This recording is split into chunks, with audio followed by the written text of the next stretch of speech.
इंद्रियों के विषयों का जो अत्यंत जीवन के लिए आवश्यक है उनका प्रयोग जीवन यापन के लिए, ना कि भोग के लिए। जब हम भोजन पाते हैं तो रसेंद्रिय और प्राणों के पोषण का विषय है, मेरा नहीं है। अगर मेरा मैं पाता हूं ऐसा मान के तो उसका आप भोग कर रहे हैं, आप फंस जाएंगे उसकी आसक्ति में, आपको स्वाद फंसा लेगा, रसेंद्री बिगड़ जाएगी आपकी। प्रत्याहार कहते हैं अपने अपने विषयों के साथ संबंध न रहने पर इंद्रियों का चित्त के अनुसार हो जाना, अर्थात हमारे चित्त में जो भगवत चिंतन चल रहा है वो चल रहा है, हमसे आहार विहार आदि की जो क्रियाएं हैं वो हो रही, उनके सुख स्वाद की तरफ हमारा आकर्षण नहीं, ये प्रत्याहार है। अगर आपका भगवत विस्मरण हो रहा है तो आप जिस इंद्रिय की क्रिया में हैं आप उसका सुख भोग रहे हैं, ये आपकी साधना में बाधा पहुंचा देगी। पा रहे हैं प्रसाद जय लाडली जी की, और नाम चल रहा है, नाम के चिंतन में चित्त से नाम नहीं हट रहा है तो आपको कोई फंसा नहीं पाएगा। अगर इंद्री जो विषय का संयोग कर रही है उसी में आप तन्मय हो रहे हैं तो आप फंस रहे हैं, आप साधना में बाधा खड़ी कर रहे हैं। धारणा हमारी पुष्ट होनी चाहिए, श्यामा श्याम के सिवा कोई मेरा नहीं, मेरे चित्त की स्थिति एकमात्र श्यामा श्याम के भरोसे, श्यामा श्याम के आश्रय में, श्यामा श्याम की ही चिंतन में, इसे कहते धारणा। और ये धारणा जिसकी सिद्ध हो जाती है वो श्यामा श्याम में हो जाता है, मन बुद्धि चित्त हम सब श्यामा श्याम में। धारणा बहुत उत्तम स्थिति है,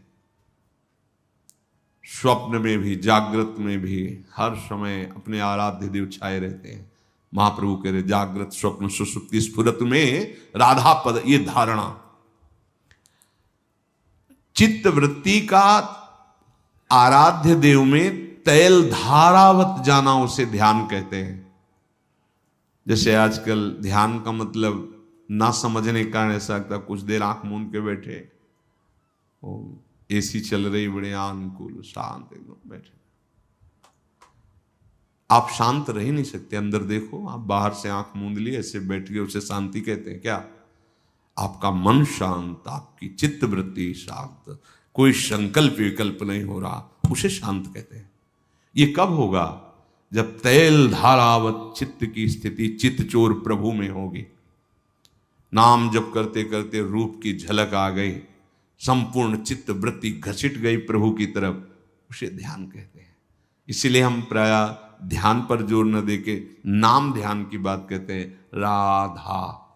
तो यही राधा नाम, राधा रूप प्रकाशित करेगा। जब रूप, तो फिर ध्यान धरना नहीं पड़ेगा, हर समय उठते बैठते चलते फिरते वो ध्यानस्थ रहेंगे प्रभु। तो चित्त वृत्ति का ध्येय पदार्थ में तैल धारावत स्थिर रहने का नाम ध्यान है। कुछ देर बैठ के आंख मूंदा हो, लेकिन ध्यान किसे कहते हैं? तैल धारावत अखंड वृत्ति अपने आराध्य देव में लगी हुई, ये ध्यान चलते फिरते उठते बैठते खाते पीते हर समय। समाधि, जब ध्यान परिपुष्ट हो जाता है तो ध्याता ध्यान और ध्येय की त्रिपुटी मिट जाती है। मैं ध्यान रूपी क्रिया, ध्येय प्रभु, उनमें कर रहा हूं, अभी ध्यान नहीं होगा। मैं ध्याता, जो ध्यान क्रिया ध्येय में कर रहा हूं, अभी ध्यान नहीं लगा। जब ध्यान लगेगा तो ध्याता और ध्यान दोनों लय हो गए, केवल ध्येय रह गया। ध्येय केवल प्रभु, मैं प्रभु का ध्यान कर रहा हूं ऐसा नहीं, केवल प्रभु ही प्रभु। उसी स्थिति को समाधि कहते हैं, उसे समाधि कहते हैं। जब मैं ध्यान कर रहा हूं, ध्याता ध्यान रूपी क्रिया ध्येय के प्रति, तब तक जब मैं और ध्यान क्रिया दोनों का लय हो गया, केवल ध्याता है, उसे समाधि कहते हैं। ये दो प्रकार की होती, सबीज और निर्बीज। सबीज में त्रिपुटी के न रहने पर सूक्ष्म संस्कार रहते हैं, हमें ध्यान हो रहा है सूक्ष्मता से। निर्बीज में बिल्कुल नहीं, केवल वही ब्रह्माकार वृत्ति, या भगवदाकार वृत्ति या श्यामा श्याम में। जीवन का परम लाभ इसी जन्म में प्रिया प्रीतम के सानिध्य को प्राप्त करना। शरीर रहते तो आपका ये जो सत्संग में श्रवण मनन है, इसे निष्ठापूर्वक अपने हृदय में उतारें और नाम न छूटने पावे। नाम ही सब स्थितियां ला देगा, प्रमाद की कोई गुंजाइश न रहने पावे। हम लोग बहुत प्रमादी हैं, बड़ी छूट दे देते हैं मन बुद्धि को, इसलिए बड़ा अंतराय होता है। फिर ऐसा लगता है इस मार्ग में सुख ही नहीं है, फिर भाग पड़ते हैं संसार की तरफ। बहुत धोखा हो गया, बहुत बड़ी हम पराजय को प्राप्त हो गए। यदि प्रभु का मार्ग छूट गया तो पता नहीं किस जन्म में किस कल्प में मिलेगा। इसलिए सावधान होकर निरंतर एक एक क्षण प्रभु के चिंतन मनन में लगाएं। अपने इस परमानंद में, परमार्थ मार्ग में थोड़ी भी बाधा बर्दाश्त मत करो। ध्यान से सुनो, तुम्हें एक अनुपम सुख चाहिए, अनुपम शांति चाहिए, एक विलक्षण आनंद की तुम भोगता, क्योंकि तुम्हारा स्वरूप ही है आनंद में। अब इधर जो तुम भोक्ता बनकर उस सुख को खोज रहे हो, नहीं है। अब तुम्हें जो परमार्थ मार्ग मिला है, तो कह रहे हैं अपने परमार्थ मार्ग में परमार्थ सुख की जरा भी बाधा को बर्दाश्त मत करो। अगर बर्दाश्त करोगे, चलेगा इतना तो वो गिराता चला जाएगा आपको। नहीं, सावधान हो जाओ। बिना दंड के ये सुधरने वाले नहीं हैं, प्यार से सुधरने वाले। सुधर जाए बढ़िया, समझ लो। और अगर आप अपने को भोक्ता मानकर इनको थोड़ा भी परमार्थ बाधक बातों में सपोर्ट देंगे, ये आपको गिरा देंगे। बहुत फिसलन वाला मार्ग है, बहुत फिसलन, बहुत संभाल संभाल के, बहुत कदम दृढ़ रखते हुए चलना है। बाधा बर्दाश्त नहीं करनी। अरे जहां त्रिभुवन की राज्य लक्ष्मी देने पर भी आधे पल के लिए भगवत विस्मरण नहीं होना, उस मार्ग के तुम पथिक हो। तुम घंटों बात कर रहे हो व्यर्थ की बात, हंसी मजाक की बात, या ऐसे खान पान विषय में किसी में भी भगवत विस्मरण, मतलब रंग नहीं आ रहा तुम्हारी साधना में, तुम्हारे मार्ग में। किसी भी हालत में इस मार्ग के पथिक में भजन की शिथिलता नहीं आनी चाहिए, किसी भी हालत में। यह अनुभव की बात करें, कभी कभी मना स्थिति इतनी अशांत स्वाभाविक हो जाती है, कुछ अच्छा नहीं लगता, भजन में भी रुचि नहीं, एक अंधेरा सा, एक घबराहट की स्थिति, जब तक भगवत साक्षात्कार की तरफ आगे नहीं। न विषय की चाह है, न भगवत चाह है, न भजन है, न किसी क्रिया में, एक अशांत स्थिति। हिलना नहीं, डरना नहीं, डरना नहीं। उस स्थिति में भी अगर जितनी बुद्धि काम कर सके, नाम को पकड़े रहो, नाम को पकड़े रहो। वो एक कोहरा आया है, अभी हट जाएगा, घबराने की जरूरत नहीं। भागकर दूसरे विषय की जरूरत नहीं है कि आप उस स्थिति से बचने के लिए कोई विषय सेवन करने लगे, कोई व्यसन करने लगे, कोई क्रिया करने लगे। नहीं, कबहू तो थोड़ो भजन, कबहू होत विशाल, मन को धीरज छुटे नहीं और गाहे न दूजी चाल। वो थोड़ी देर के लिए स्थिति हट जाएगी, फिर प्रकाश आ जाएगा। वो स्थिति में बहुत संभलने की जरूरत है। जो अच्छे उपासक हैं वो कभी कभी एकदम ऐसी, कभी कभी एकदम भावात्मक स्थिति ऐसी लगता है अब तो पार हो गए, कोई विकार नहीं, कोई स्फुरणा संसार की नहीं, भजन में तन। ये अभी एक रस स्थिति नहीं आई है, ये गुण के अंतर्गत है। इस सात्विक वृत्ति जागृत हुई है, वो तामसिक वृत्ति, प्रमाद, मूढ़ता, ऐसी स्थिति, अंधकार छा रहा है अंदर में, कोई भी सात्विक स्फुरणा नहीं हो रही, घबराना नहीं। अभी त्रिगुणातीत रस नहीं मिला है, धैर्य पूर्वक आगे चलते। इसीलिए बिना सत्संग के साधक लड़खड़ा जाता है, गिर पड़ता है, क्योंकि वो ऐसी स्थिति आती, फिर उसे किसी न किसी के संग की जरूरत होती। और अगर संत संग नहीं हुआ, कुसंग हो गए तो गया। या तो असंग या भगवत व्रत का अनुष्ठान, भगवत भजन में लगे हुए उत्तम साधक या भगवत प्राप्त महात्मा, तभी हमारी बचत हो सकती है। अगर इनसे नीचे मिला तो गिर जाएंगे पक्का। वो ऐसी बात होगी, ऐसी सलाह होगी, वो गिर जाएगा। अपने निर्दोष साधन को बिना किसी भय, संकोच, लोक लज्जा,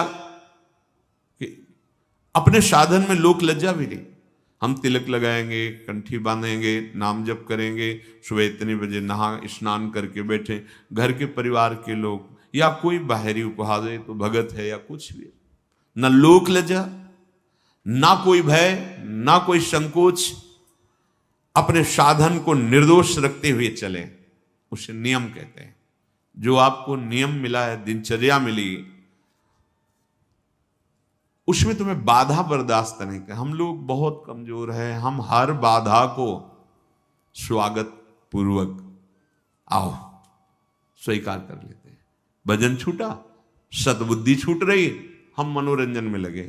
अरे भाई, यही अवसर है मन भंजन का, यही अवसर है इंद्रियों को समाहित करके भगवत स्वरूप में लगाने का। अब आप बर्दाश्त कर रहे हो विघ्न, तो आप जानो फिर क्या हो सकता है, क्योंकि आपकी स्वीकृति है।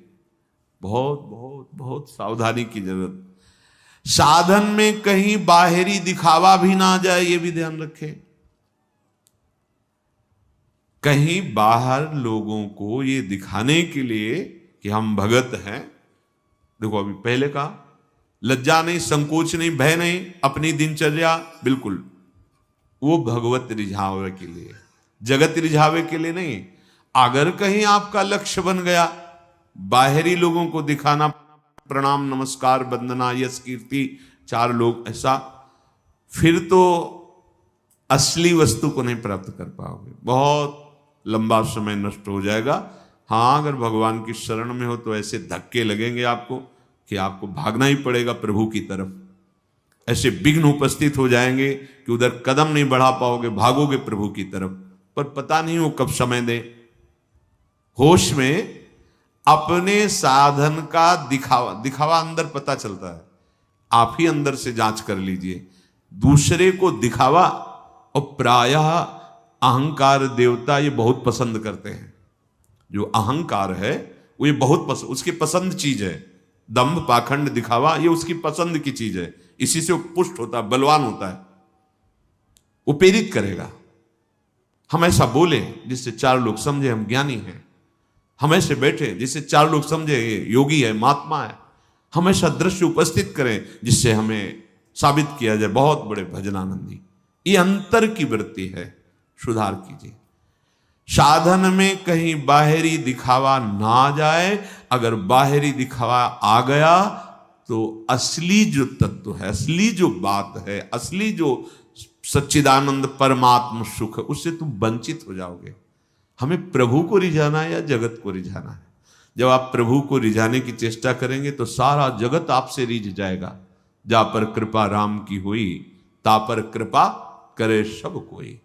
प्रभु प्यार करने लगे तो पूरा विश्व प्यार करने लगेगा।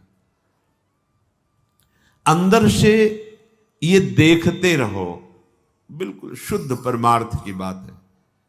अंदर से देखो, जब आप अंदर से सच्चे साधन में लगे हो, बाहर से तुम्हें कोई कहे ना पाखंडी, दम्भी, दिखावा, ये वो, तो मुस्कुराहट आएगी। मतलब अंदर से दम्भ कर रहे हो, फिर तुम्हें कोई दम्भी कहेगा तो तुम गाली दोगे, लड़ जाओगे, निंदा करने लगोगे। ये पहचान है कि दम्भ है तुम्हारे अंदर, उसको बुरा लगा।